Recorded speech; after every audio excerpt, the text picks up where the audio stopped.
আমাদের পরম পূজ্যপাদ মহন্ত শ্রী 108 স্বামী ডক্টর বৃন্দাবন বিহারী দাস কাঠিয়া বাবাজি এই তো বক্তব্য পাঠিয়েছেন। আমি সেটি আপনাদের মাঝে পাঠ করে শোনাচ্ছি।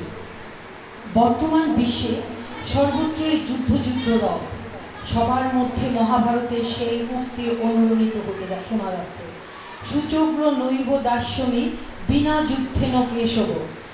এখন সবাই পত্রপত্রিকা, সামাজিক যোগাযোগ মাধ্যম এবং অনেকে প্রত্যক্ষ ভুক্তভোগী যুদ্ধ দুর্দশা দেখে যুদ্ধক্ষেত্রে মাত্র চিহ্নিত। প্রায় 2 বছর পার হয়ে 3 বছর পা দিতে চলেছে রাশিয়া ইউক্রেন যুদ্ধ, 6 মাসেরও বেশি অতিক্রান্ত হামাস ইসরায়েল যুদ্ধ, সাথে লেবানন ও ইরানি ইত্যাদি বহুমুখী যুদ্ধ। বিক্ষোভরূপী অন্যান্য ধ্বংসাত্মক লীলা সর্বত্রই চলছে। বৎসর কালাবধি দেশের সাম্প্রদায়িক পরিস্থিতি এমন এক বিষাক্ত হয়ে উঠেছে যে সংখ্যালঘু সংখ্যাগরু সম্বন্ধ খাদ্য সম্বন্ধে পরিণত হয়েছে। ধর্ম, প্রাণ, মান, ইজ্জত রক্ষা হচ্ছে না এবং রক্ষা করবার মতো কেউ নেই বললেই চলে।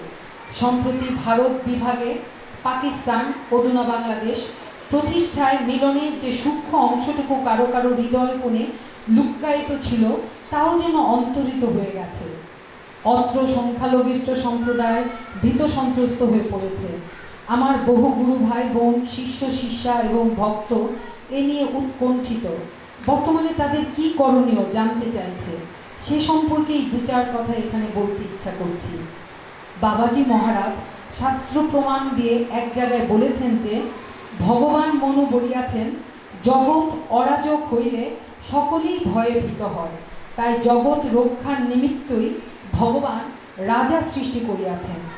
হিন্দুর নিকট রাজা শুধু দণ্ডমুণ্ডের কর্তাই নহেন, রাজা হইল দেব মানব, কারণ দেবতা তথা অষ্টদিক পালের সারভূত অংশ গ্রহণ করিয়াই ঈশ্বর রাজ্যার সৃষ্টি করেন মনুসংহিতা। অতএব হিন্দুর কাছে রাজ দর্শন হলো পুণ্যজনক, কিন্তু সেই রাজা যদি স্বীয় কর্তব্য পালন না করে প্রজা পালনে বিরত হয় এবং রক্ষক না হয়ে বক্ষকের ভূমিকায় অবতীর্ণ হয়, তবে যে প্রজা সাধারণের দুঃখ দুর্দশার পরিসীমা থাকবে না, তা বলাই বাহুল্য। বর্তমানে হয়েছেও তাই। এই অবস্থায় যাদের অর্থ ও সামর্থ্য কুলাচ্ছে, তারা নিরাপদ আশ্রয় লাভের জন্য ঘর বাড়ি ত্যাগ করে অন্যত্র চলে যাচ্ছে, আর যাদের অর্থ সামর্থ্য কুলাচ্ছে না, তারা কিংকর্তব্য বিমূঢ় হয়ে পড়েছে। এখন প্রশ্ন হলো, এইরূপভাবে পলায়ন করলেই কি এই সমস্যার সমাধান হবে? না, তা হবে না। পলায়ন পর শত্রুকে দুর্বল জেনে আতঙ্ককারী আরও অধিক উৎসাহে পশ্চাদাবন করবে। বীর ভোগ্যা বসুন্ধরা এই নীতি সর্বত্রই দৃষ্ট হয়ে থাকে। অতএব জগতে বেঁচে থাকতে হলে দুর্বল হলে চলবে না, বরং হতে হবে বলিয়ান, হতে হবে সাহসী। কিন্তু ধর্মহীন মানুষের সাহস কিংবা বল কোনোটাই থাকে না। তার শারীরিক বল অধিকতর শারীরিক বলের দ্বারা প্রতিহত হয়। অতএব অবস্থা বিপর্যয়ে একমাত্র শারীরিক তথা পশু বলে বলিয়ান ব্যক্তি ভীরু কাপুরুষ রূপে পরিগণিত হতে বাধ্য হয়। কিন্তু ধর্ম বলে যিনি বলিয়ান, তার অবস্থা গীতাতে বলেছে, জাতস্য হি ধ্রুব মৃত্যুর ধ্রুবম জন্ম মৃত্যুস্য চ তস্মাৎ পরিহার্য হর্তে ন তোয়াম শোচিত মহর্ষি। হে অর্জুন, জন্ম হইলেই নিশ্চয়ই মৃত্যু হইবে এবং মৃত্যু হইলেই পুনরায় নিশ্চয়ই জন্ম হইবে।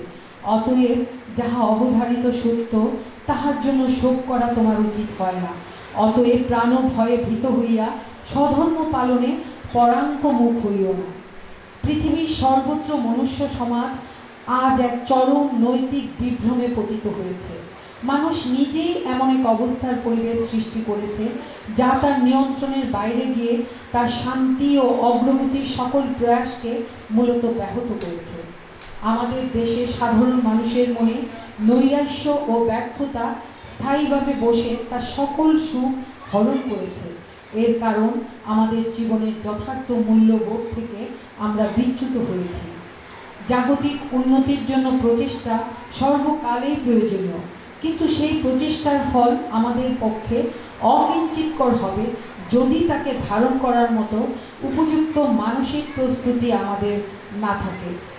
এই মানসিক প্রস্তুতির জন্য আবশ্যক হলো জীবনের উদ্দেশ্য কী এবং সত্য, শান্তি ও আনন্দ লাভের জন্য তা কী প্রণালীতে যাপন করতে হয় সেই সম্বন্ধে সম্যক জ্ঞান।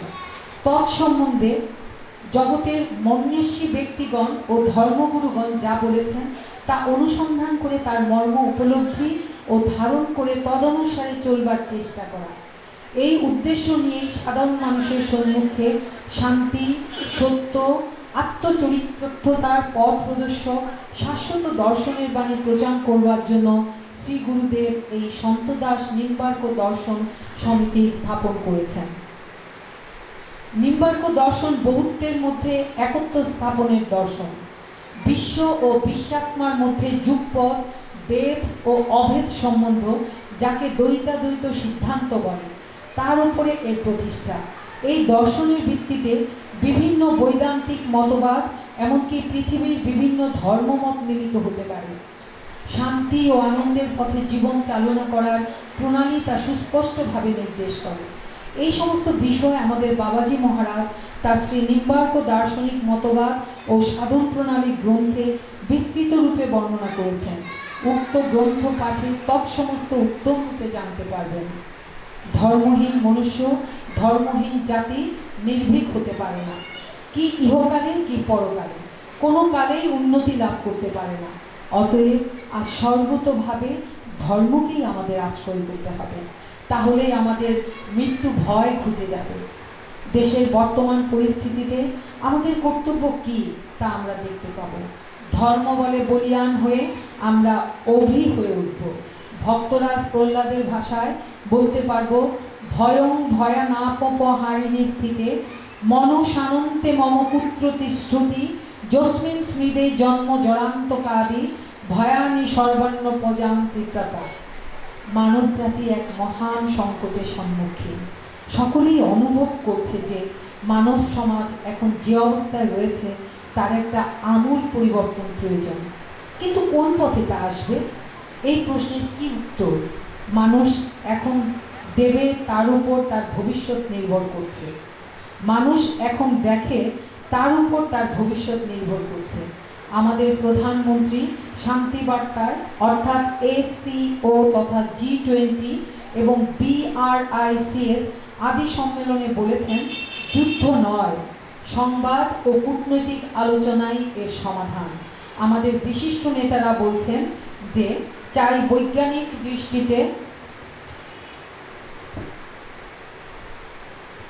জগৎকে দেখে বৈজ্ঞানিক বুদ্ধি ও যুক্তি গ্রহণ করে মানবের সকল সমস্যার প্রকৃত সমাধান করতে হবে। আর সমাধান বলতে তারা বোঝেন জনসাধারণ যেন অন্ন বস্ত্রের অভাব থেকে মুক্ত হয়, যুদ্ধ বিগ্রহ থেকে রক্ষিত হয়ে যেন আপন আপনভাবে জীবনযাত্রা নির্বাহের সুযোগ পায়।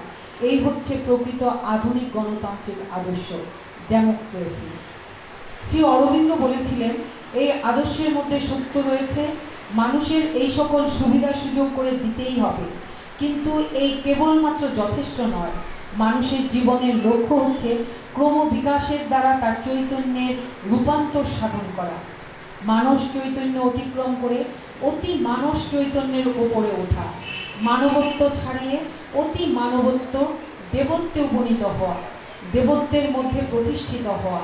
মানুষ যদি এইভাবে নিজেকে ছাড়িয়ে উঠতে না পারে, অন্তত সেই দিকে অনেকখানি অগ্রসর হতে না পারে, তাহলে মানব সমাজের মানব জীবনের অতি জটিল সমস্যাসমূহের কদাচ প্রকৃত সমাধান হবে না। এর জন্য যা প্রয়োজন তা হলো অন্তর্মুখী হওয়া।